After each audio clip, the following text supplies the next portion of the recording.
Comment prendre le virage de l'IA sans se perdre en route?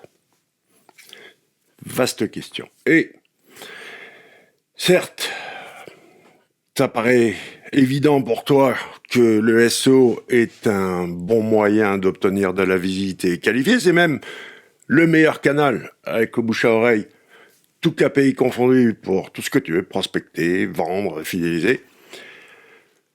Et je sais d'où je viens, moi, 2004, je te garantis, même dans ma famille, on pensait que j'étais informaticien. Et pourtant, plus de 20 ans plus tard, le SEO fait partie des canaux de visibilité absolument indispensables. On ne se pose pas la question, est-ce que faut que je fasse du SEO ou pas? Donc maintenant, l'IA, pas une question d'être en avance, early adopter. Comme j'ai écrit dans mon mail, il faut vraiment être à l'heure. Et même si moi, je te dis que le moment, c'est maintenant, et que si tu laisses passer le truc, c'est trop tard. Trop tard. Dans le sens où l'avantage marketing d'être le premier, je pense pas que tu saisis la portée de l'avantage marketing d'être le premier. Parce que si tu le saisissais, tu mets tout le reste de côté et dis, ah, je veux le lire. Donc, tranquille. Ne nous emballons pas. Restons calmes et voyons voir quelles sont les objections à adopter l'IA aujourd'hui. Et je vais même aller spécifiquement e-commerce, PME qui vendent des produits et services, peu importe, mais pas forcément e-commerce.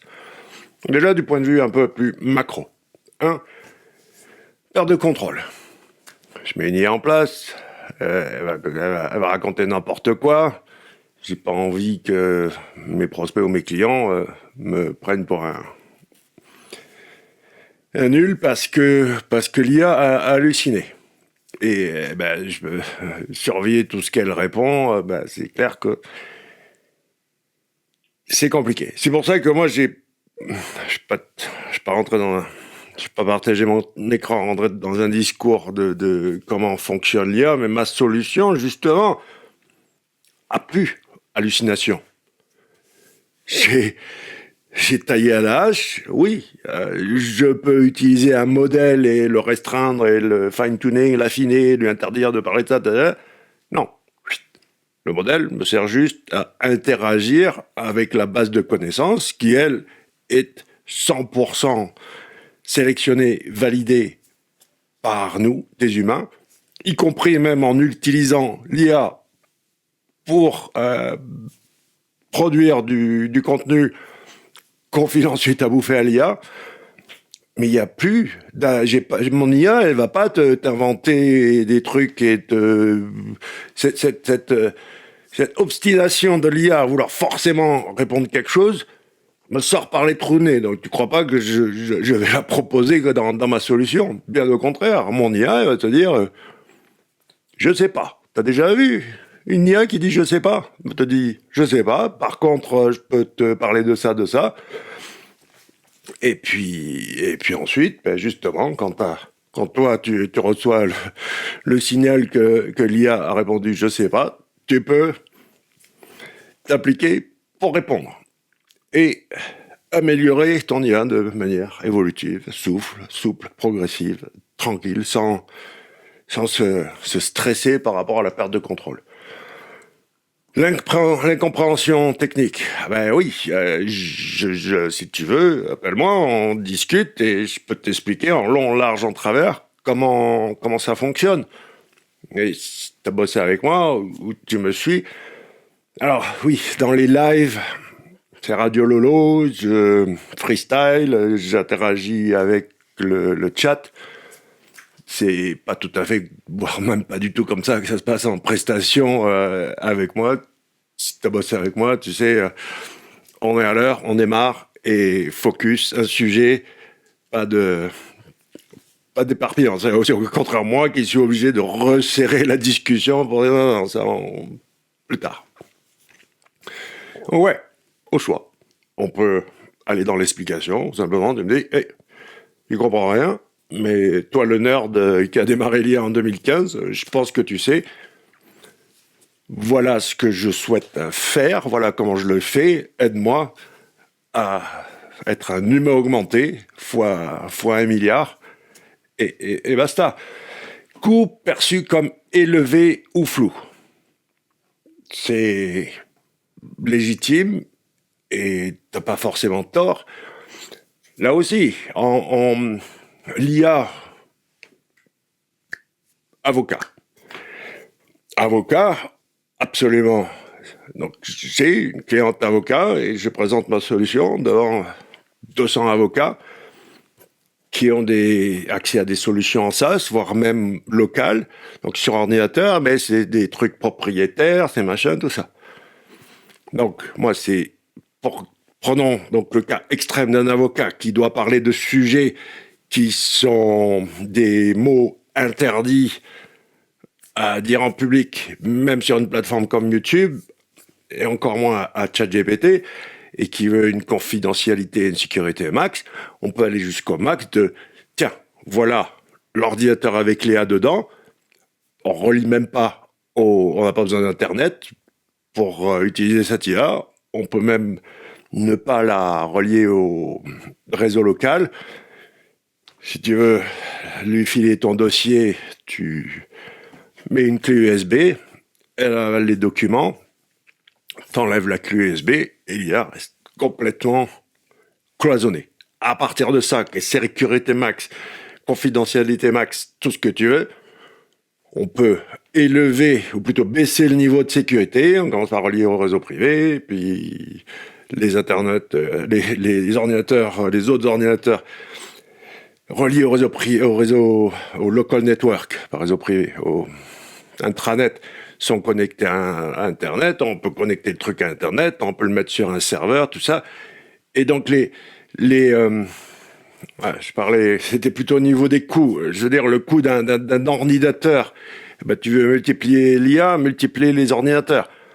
Après, qu'est-ce qu'un serveur? C'est un ordinateur. Et la question se pose de la scalabilité, de combien de gens interrogent en même temps, en simultané l'IA, combien de conversations on va y avoir par mois, tout ça se calcule. C'est pour ça aussi que mon plan de dire, d'abord, construire une IA d'un pro pour les pros, plutôt qu'un chatbot public. Et tu peux même mettre va sur climategpt.com, je crois, oui, climategpt.com, je crois, et tu vas bien voir, là, tu peux pas poser une seule question. Formulaire. Tu veux utiliser mon IA, remplis le formulaire. Tu peux même mettre rejoindre la liste d'attente, évaluer le candidat. Ça va être ton bêta-testeur. Enfin, il y a tout un processus marketing qui permet de... soit tu as ton IA local qui est ton outil dans tes bureaux pour bosser et ou sur un serveur. Et tu peux tout à fait donner un accès 100% maîtrisé et scaler les coûts. Maintenant, est-ce que ça coûte cher d'avoir une IA style OpenAI? C'est monstrueux. Le super ordinateur d'OpenAI, je m'amuse tout le temps à dire, à ton avis, combien ça coûte? On me dit, allez, 500 000, un truc comme ça. 100 milliards de dollars. Le super ordinateur d'OpenAI. Je sais pas si tu imagines le truc. Mais ça, c'est pour faire du machine learning. La solution que je vends, elle n'est pas la vectorisation, l'embedding, c'est en temps réel. Et il n'y a pas ce truc de toujours devoir affiner, retravailler. Non. On a la base de connaissances. C'est pas la mer à boire de traiter ces documents qu'on a sélectionnés. Après, on rajoute, on enlève. Mais on s'est débarrassé de toute cette folie de machine learning. Je dis pas que c'est pas bien, mais pour ma solution, là, d'aujourd'hui maintenant, de côté. Donc oui, scalabilité et maîtrise des coûts. pas du tout élevé ou flou pour démarrer. Et pour démarrer, quelques milliers d'euros pour avoir ton IA et prendre date et dire ça y est, je suis dans le game, je pose ça là et tout le monde va en parler. Et t'es le premier entrant d'avoir un actif numérique. Je te rappelle mes 3 actifs numériques, hein, podcast, vidéo, site web, base mail. Eh ben, avoir ton IA personnalisé, de niche sur ta thématique, c'est le 4e actif numérique obligatoire. Et à part le premier, tous les autres, en marketing, tout ce que je sais, c'est que c'est pas impossible. Mais l'avantage décisif, tiens, prends ChatGPT d'OpenAI, ils sont en mode, ils ont fait de la bonne cam, ils ont fait des junkies, et maintenant ils les habituent à des prix effarants, $75 le million de tokens en input pour la version 4.5, est complètement délirant. C'est acheter un bout de métal rouillé au prix de l'or, quoi. Mauvaise expérience passée avec des outils automatiques. Quand même comprendre là qu'on arrive à une ère, à une période de l'IA, pourquoi je commençais à l'ouvrir? Pourquoi j'ai fermé ma gueule jusqu'à aujourd'hui? Parce que pour moi, la techno n'était pas à maturité. On est au top avec le texte, on est au top avec l'audio. L'image, là, depuis pas si longtemps, hein, quelques jours, on est vraiment, vraiment bien là. Vidéo, la conférence que j'ai faite à Strasbourg en décembre 2023, on n'avait rien. Viomatic et Synthesia. Donc, on va être bien en vidéo aussi.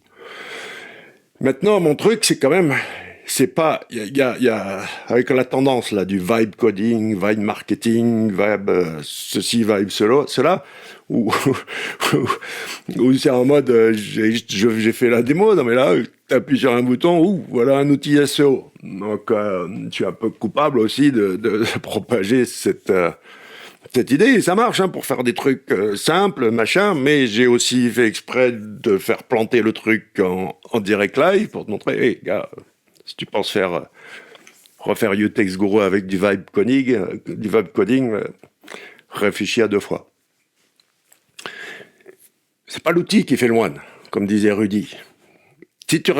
Si l'humain reste au centre du workflow et est assisté par la technologie autour, plutôt que je presse un bouton et j'attends un résultat, et même du point de vue de l'IA, la différence entre les IA chinoises et les comme QWQ, qui est largement supérieur à DeepSeek, à mon âme la vie, et les ChatGPT & Co, on voit bien que les IA de la Silicon Valley, ça te file une béquille. Tu marches avec des béquilles plutôt que juste à pied. Les IA chinoises, ça t'apprend à courir plus vite. Ça t'apprend, ça t'assiste, c'est un coach, ça t'aide. Vision radicalement différente. À ton avis, j'ai choisi les béquilles ou l'assistant qui m'aide à devenir meilleur. Je pose mon challenge, je pose mon projet, je dis voilà comment je fais, voilà ce que je veux faire, voilà comment je veux le faire, aide-moi à mieux le faire. Ting. Peur de déshumaniser la relation client. C'est très très bonne question. Prenons iGen, là, tu te clones. Au lieu d'être moi, l'humain qui te parle, ça pourrait être mon clone IA. Et dans ce discours, tous ceux qui les détecteurs d'IA, moi je leur dis, non, le seul problème, c'est Uncanny Valley, la vallée de l'étrange. On a un détecteur de bullshit très très bien aiguisé, que ce soit texte, image, vidéo, tout ce qui paraît, tout ce qui est robot qui veut être même dessin animé ou jeu vidéo, peu importe, qui est fait trop humain, ou qui est... Va chercher Uncanny Valley, U-N-C-C-A-N-N-Y, Valley, V-A-L-L-E-Y, ou Vallée de l'étrange, et tu vas vite comprendre. Pour moi, c'est ça le problème. Donc, si je mets mon clone IA qui fait des vidéos, ben, je vais pas mentir. Ça sera évident que ce soit mon clone vidéo et pas un fake human. Après, je dis pas qu'on peut pas faire des fake humans avec l'IA, juste pas mon truc. Du moment qu'on ment pas, je vois pas où est le problème de déshumanisation. On déshumanise pas. L'humain reste au centre. On est augmenté avec l'IA. Et si ton chatbot il est sympathique et il fait pas semblant d'être humain et que c'est pas caché que c'est une IA, ça marche très très très très bien. Tu utilises ChatGPT et tu penses pas que c'est un humain derrière. ChatGPT fait pas semblant d'être humain. Même si la réglementation en Europe disait que si une IA fait trop l'impression d'être humaine, alors t'as pas le droit de l'utiliser. Mais bon, bref. Autre sujet. Sécurité et confidentialité. Oh ben, j'ai déjà répondu quand on parlait des coûts, où je te dis, oui, je sais créer une IA. Si je peux faire une IA pour des avocats, je pense que je peux faire une IA pour toi. Peur de la complexité de mise en œuvre. Ça aussi, là, oui, j'ai des demandes pour des usines à gaz, mais ça fait longtemps quand même que je suis dans la techno, prenant la création de sites web et le même là de ton client, il veut une fusée. En réalité, pour avancer plus vite qu'à pied, il lui faut un vélo. Bon, ben, commençons à voir, toi, entre le vélo, voire vélo électrique ou la Twingo ou la Porsche ou l'avion à hélice ou le jet à turbine. Il y a tout un prisme entre avancer plus vite à vélo et la fusée intersidérale. Et c'est là où, justement, simple, efficace, démarrons. Le plus important, c'est de démarrer, c'est ça le plus dur. Comme faire un podcast ou tout ce qui est un petit peu, entre guillemets, effrayant. Et après, tout se passe quand même vachement plus facilement. Mais quand je te dis que 5 jours ouvrables, top chrono, tu peux avoir ton IA, oui, c'est pour de vrai, quoi. C'est pas une illusion. Il ne faut pas un an pour créer une IA comme j'entends à droite à gauche. Croyance que l'IA va remplacer les humains. Le gouffre qui est en train de se creuser entre les humains augmentés et le reste de l'humanité, si tu me connais, je suis pas un genre nostalgique, romantique. Moi, j'observe, j'analyse, j'agis et je mets mes émotions de côté. Je laisse les philosopheurs de l'IA faire régner le raid de la terreur ou les profs au lycée. Ouais, ma fille est terrorisée d'être remplacée par l'IA. Ouais, mon prof a dit que nos métiers, c'est l'IA qui va le faire. Quel métier je peux faire? Je dis, fille, à ton âge, ne te concerne pas de quel métier tu vas faire. Le but de la vie, c'est d'être heureux. Travaille à ton bonheur. Et donc, c'est clair qu'il y a plus de place pour moyens. Il y a 50 000 développeurs en France. Bon, ben, il y a 50 000 développeurs au chômage. Il va falloir, ou alors les mecs, ils sont capables d'ingénierie. Ok? Si tu es capable d'ingénierie et de savoir prompter, de savoir parler à l'IA, alors tu auras du travail et tu seras mieux payé que tout développeur moyen, médiocre et qui fait la diva et qui nous les brise depuis des décennies.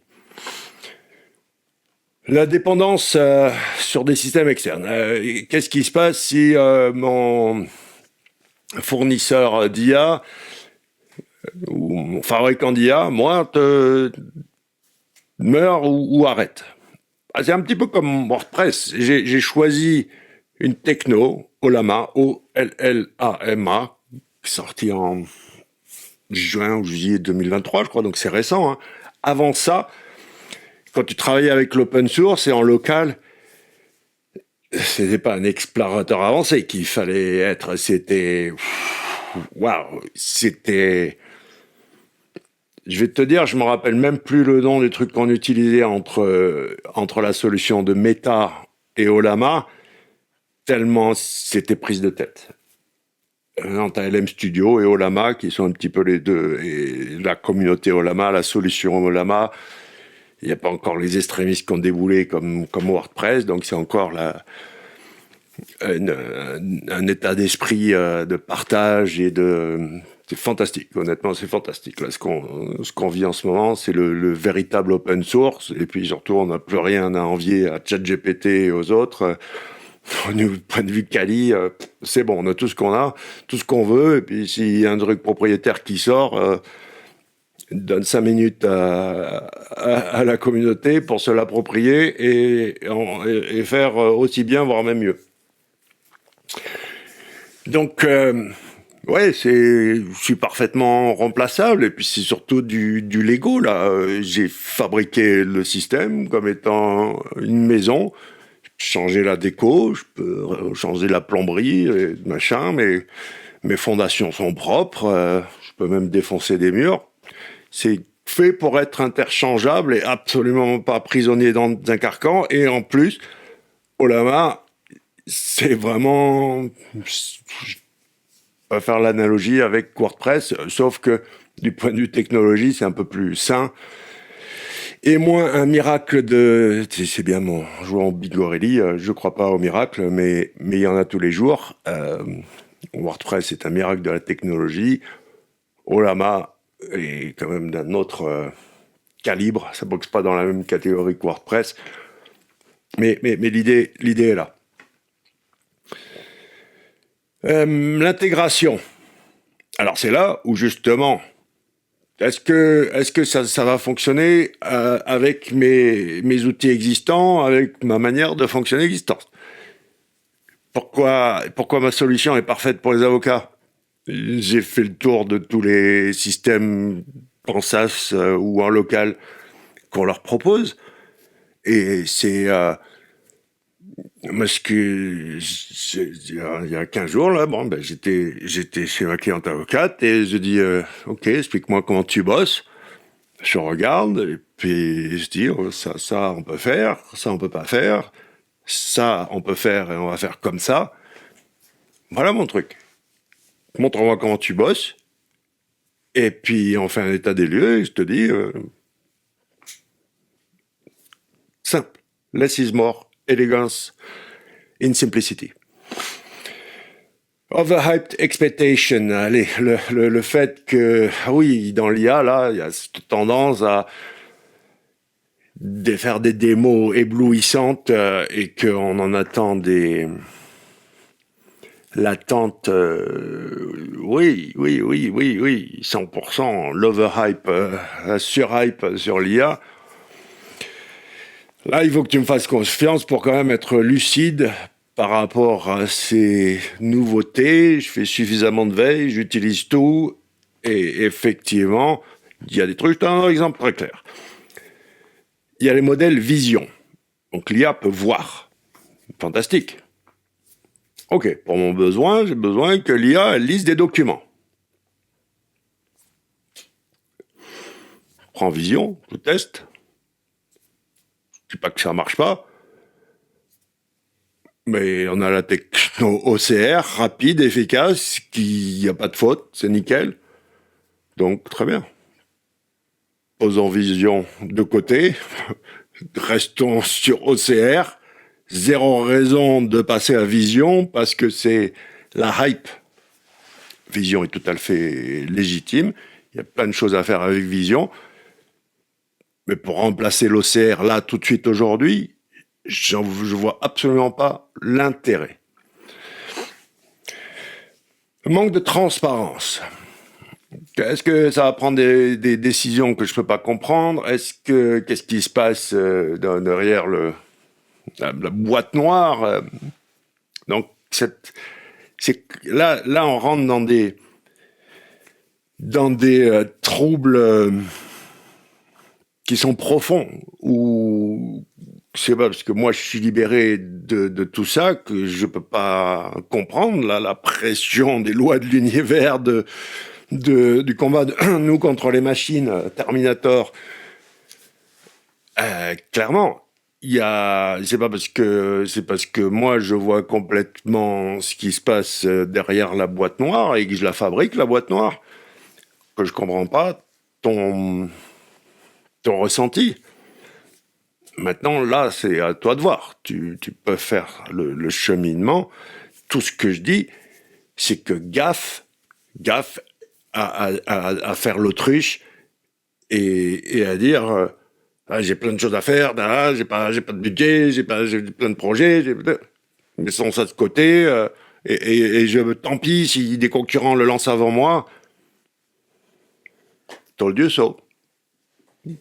C'est pour t'aider, hein. Moi, je suis vraiment là en mode. Tout ce que je sais, c'est que si t'es pas le premier à le faire, t'as perdu. Point barre. C'est aussi simple que ça. Il n'y a pas de ouais mais. Et entre les deux. 50 nuances de gris, non. Binaire. T'es le premier à sortir ton IA d'un pro pour les pros. Ou rappelle-toi quand même que la stratégie numéro 1 en France en SEO, c'est le cocon sémantique. Et il y a suffisamment qui disent j'ai inventé avec toi, avant toi, ou ce que je fais, c'est mieux que toi. Ok. Bon courage pour remplacer cocon sémantique du point de vue de la stratégie numéro 1 en SEO ou en sémantique SEO. Les risques légaux et éthiques, est-ce que je peux me retrouver devant un juge si l'IA déconne? Mais encore une fois, avec ma solution, si ça déconne, c'est la faute que c'est dans les sources qu'on lui a donné à manger à l'IA. Elle va pas inventer des trucs. C'est pas fait pour ça. Et dans le process, si c'est fait, elle va dire je sais pas. Et si ça répond à une erreur, c'est dans les sources et on sait l'identifier et on dégage la source. Donc je peux pas te dire que, enfin, ou alors on remet en question toute l'information du monde depuis le début de l'humanité. Mais là, ouais, si t'as peur que l'information qui existe déjà et qui a déjà été sélectionnée par des humains validés et qu'on revalide derrière, l'erreur existe toujours. Mais là, j'ai mis de côté tous les risques d'hallucination de l'IA. Zéro hallucination, c'est impossible. L'IA ne va pas inventer quelque chose. Elle ne va surtout pas avoir cette foutue tendance à vouloir toujours répondre. La maintenance. Je ne fais pas de fine-tuning. La scalabilité, l'évolution, ou le fine-tuning... Non, je ne fais pas de fine-tuning, c'est pas exactement ça. Je ne fais pas de fine-tuning du modèle. On fait du fine-tuning sur la base de connaissances. Donc déjà, du point de vue de la scalabilité hardware, c'est contrôlé. Plus d'ordinateurs en local, plus de serveurs dans le cloud.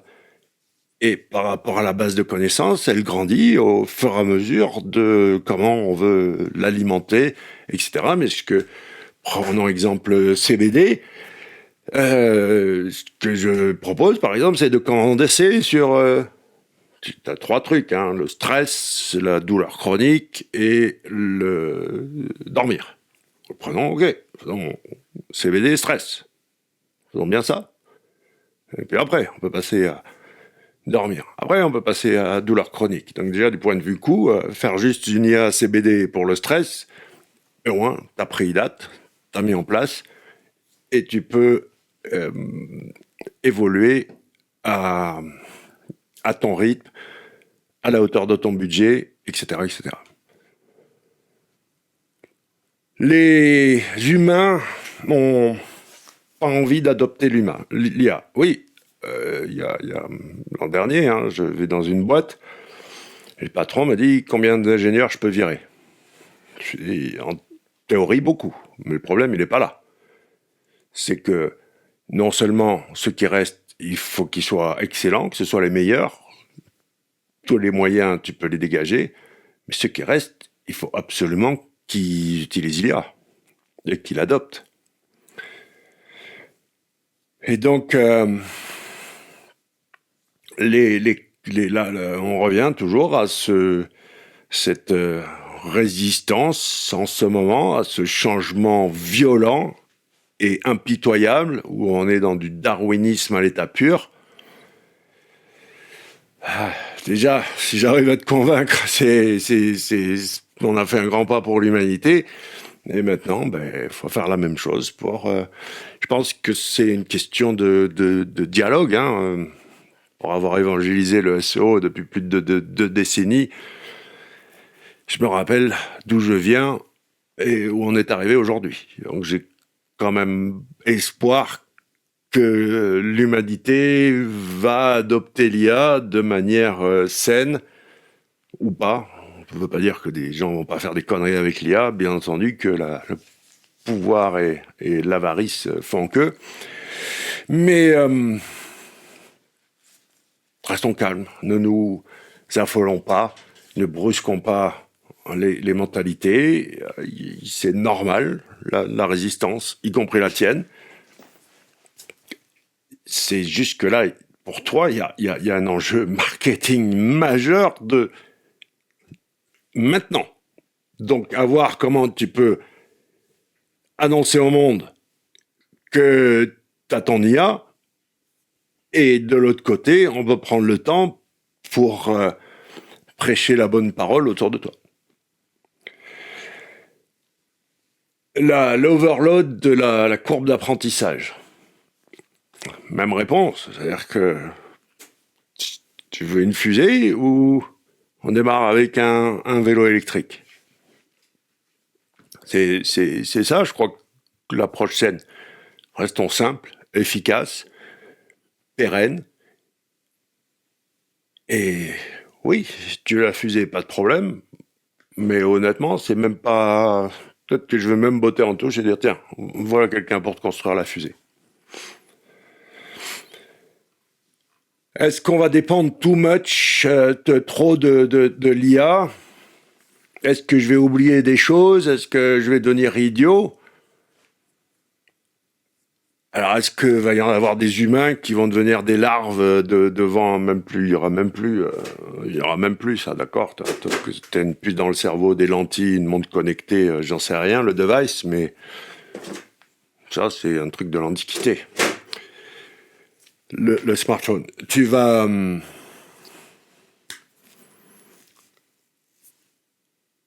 Est-ce qu'on aura besoin vraiment de travailler? Est-ce que je travaille? Il faut respirer, manger, boire. Des besoins primaires. Pyramide de Maslow, travailler ne fait pas partie de ces besoins primaires. Maintenant, ceux qui veulent être une larve avec la réalité virtuelle et passer de escalader l'Himalaya à se baigner à Bali, toi tu fais toi. Moi je pense que moi en tant qu'être humain, si j'avais pas à travailler, sport, art, j'ai besoin d'évolution, j'ai besoin de challenge, j'ai besoin de motivation, j'ai besoin de...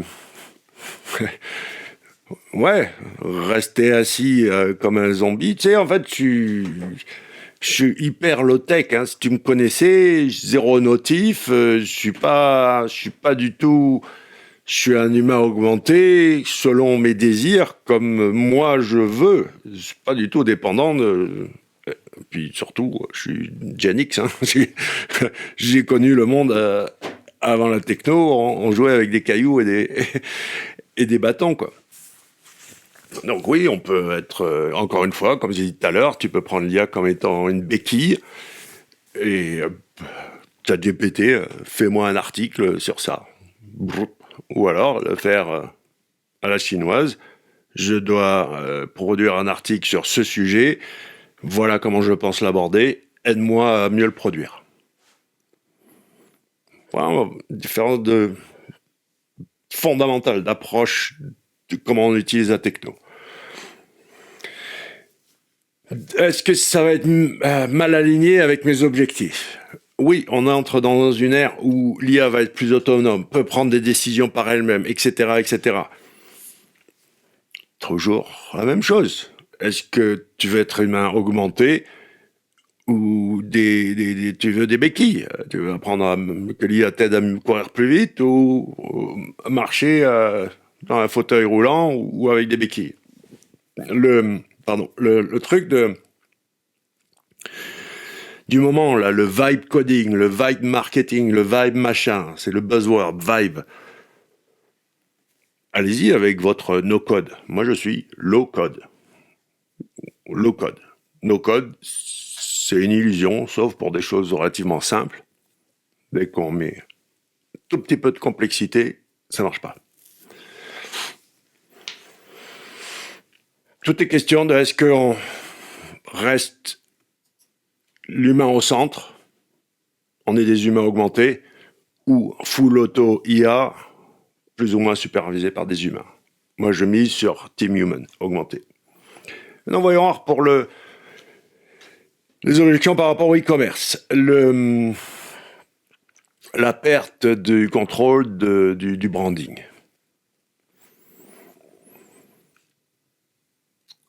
Encore une fois, moi je dirais là, ce que je vois plutôt, c'est il n'y a pas de tonalité, de voix, de machin, de trucs. Déjà, il faudrait déjà savoir créer une bonne marque sans l'IA, mais la peur de perdre sa saveur, ce qui nous rend unique à cause de l'IA. Déjà, est-ce qu'on sait bien avoir mis en avant ce qui nous rendait unique? Et puis, bien sûr que l'IA, tu dis, tiens, fabrique une marque sur ceci ou cela, voilà mon e-commerce, humanise-le, l'IA va le faire. Mais moi, je crois que là, encore une fois, si tu es un humain augmenté, il n'y a pas de problème. Est-ce que la suggestion des produits, enfin tout ce que le support client, etc., ça va être de qualité médiocre? Oui et non. C'est clair que le modèle d'un support client, ça peut être par arbre de décision ou linéaire. Donc linéaire, c'est l'IA. Arbre de décision, c'est toi, tu connais tes questions de tes clients, les principales questions qu'ils posent, le modèle, il doit être hybride, les deux. Jamais de la vie, tu vas laisser l'IA inventer les mecs, les prospects clients, ils posent toujours la même question de toute façon. Donc, voilà comment je vois les choses. Et du moment qu'on supervise, du moment qu'on contrôle, est-ce que l'IA peut faire n'importe quoi? Absolument, absolument, absolument. Le ROI n'est pas super clair, surtout, donc là on est dans le cas d'e-commerce avec des marges faibles.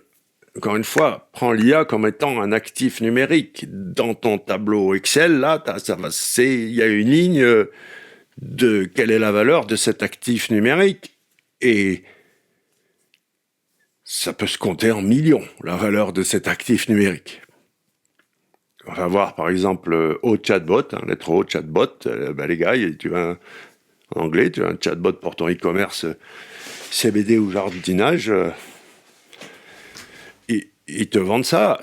Donc maintenant, oui, tu prends un abonnement au chatbot, ou alors toi, tu construis un chatbot pour aider les e-commerce CBD, et tu peux même faire le hack tu vends ça à tes concurrents, et il va y avoir un backlink vers toi. Comme ça que je le ferai. Ouais. L'intégration avec les plateformes e-commerce. Peu de code, mais c'est pas... Enfin, là, l'objection que... Comme on plug l'IA à un truc existant, et pas grand-chose qui puisse nous résister. Là, vraiment, tout est possible.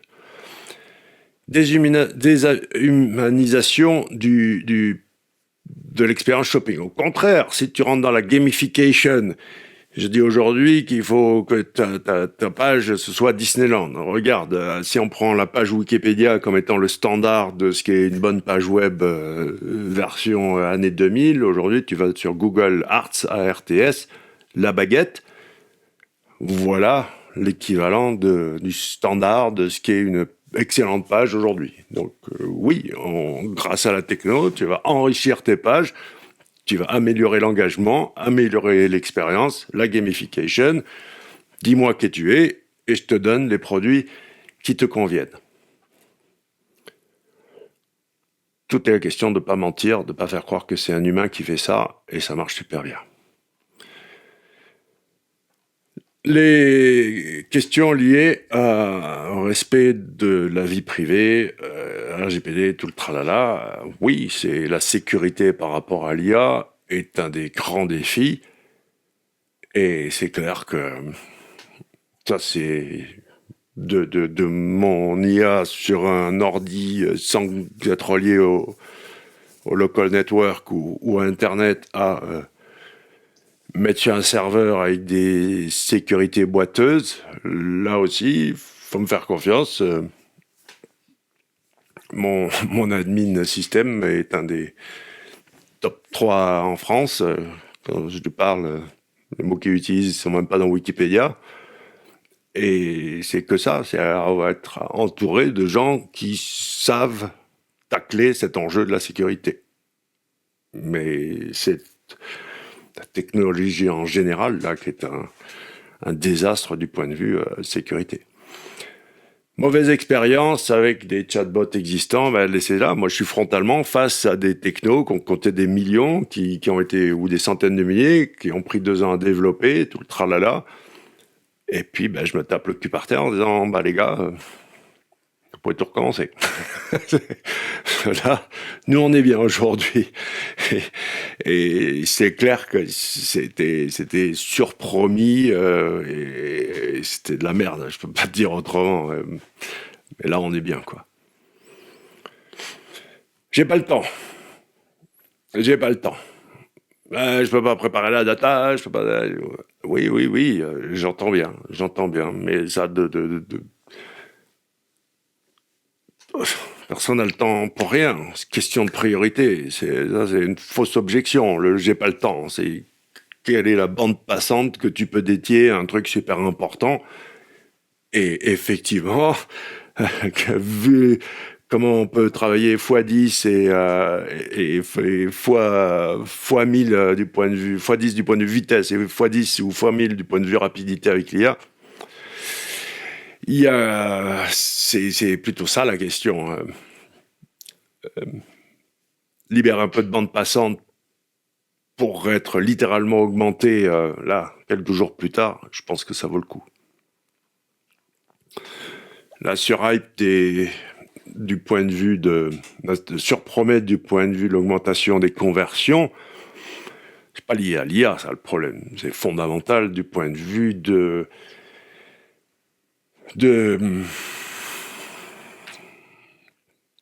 A/B testing, et mesurer, tester, mesurer, affiner, recommencer le process qui fait que on devient meilleur et on pense pas avoir la science infuse dès le départ. J'ai encore eu le cas là. Je regarde le site et je dis ouais, mais ce que tu vends là, c'est déjà assez unique. T'es pas du tout dans les tendances du marché, mais en plus comment tu le vends, non, c'est pas ce que je cherche. Je cherche facilite-moi, rends-moi le bénéfice, pas le produit. Qu'est-ce que tu vends réellement? Si tu connais mes exercices de branding, si tu me suis, c'est mon obsession. Première question que je pose. Qu'est-ce que tu vends vraiment? Non, pas ton produit ou ton service. Qu'est-ce que tu vends vraiment? Le bénéfice. Les bugs et problèmes, par exemple, de gestion d'inventaire, etc. Oui. C'est pas l'IA le problème, là, c'est les bases de données sont toutes pourries, la data est toute pourrie, et l'IA, c'est juste un outil. Si ce que tu lui files est pourri, c'est sûr que ce qu'elle va sortir, même si on peut trier, nettoyer, etc., etc., etc. L'autre point, c'est la dépendance à des outils de third party. Oui, justement. Solutions propriétaires en SaaS, machin, les boîtes noires. Non, ta boîte noire. Risques légaux avec du contenu automatisé. Il n'y a pas de duplicate content. Il y a zéro... je te mets au défi de tester ce que je fabrique. Et oui, on peut tout prendre. En fait, il faut que tu t'intéresses à la loi du fair use, FAIR-USE, aux États-Unis, ou si tu prends quelque chose et que tu le remixes suffisamment, comme sur YouTube par exemple, il n'y a pas de copyright, il n'y a pas de... Non, il n'y a plus droit d'auteur à la Molière et tout ça. Non, fini. Fair use. Du moment que ce que tu sors ne ressemble pas à ce que tu as avalé.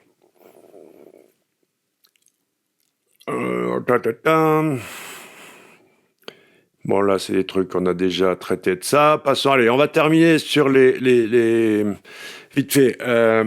Les PME, qu'est-ce qu'il y a de différent avec ce que je viens de dire? C'est tout lié, là, vraiment, avec... même chose qu'au commerce, en fait, avec un peu plus de focus sur l'humanité. Je suis un business IRL, je vends des produits et des services en ligne, je suis pas un pure player. Et là, je répète mon truc, ne mens pas. Les meilleurs mensonges sont les plus proches de la vérité. Fais pas croire que c'est un humain alors que c'est un robot. Et un robot mignon, gentil, ça passe très clair, ça passe très bien. À moins que tu sois résistant à utiliser ChatGPT ou plus tard d'avoir t'as un robot de piscine, t'as un robot qui va faire la vaisselle, qui va te faire à manger, qui va te faire un massage, tout ça, quoi.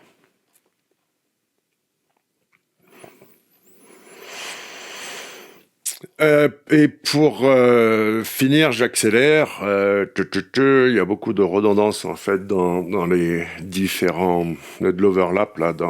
C'est toujours les mêmes objections finalement qui ressortent. Et c'est au final, on voit que c'est du point de vue des peurs et des angoisses de est-ce que c'est pas bien aligné avec ce que je veux faire, est-ce que est-ce que c'est trop risqué, tout ça. Encore une fois, je te dis là, tu vas perdre si t'es pas le premier à lancer ton IA, parce que être autre chose que le premier, c'est super compliqué du point de vue marketing. Et fais-le à ton rythme, tranquille. Là, le plus argent, c'est prendre date. Tu lances pas ton IA d'un pro pour les pros, fini. Game over. Pas la peine de m'appeler s'il y en a déjà un autre. Ah si. Ce que tu fais, il y a déjà Climate GPT. Très bien, on peut faire une IA spécialisée sur les panneaux solaires. On parle que des panneaux solaires. Pas de toutes les autres solutions, véhicules électriques, éoliennes, tout ça. Non, juste panneaux solaires. Par exemple. Donc, si le truc... mais bien sûr que si tu avais été le premier à sortir Climate GPT au lieu du club de Rome, ça serait quand même beaucoup mieux si tu es dans le business de l'écologie. Donc, appelle-moi si tu as encore des angoisses par rapport à l'IA. Je vais essayer d'y répondre de manière la plus saine et sereine. Et je comprends.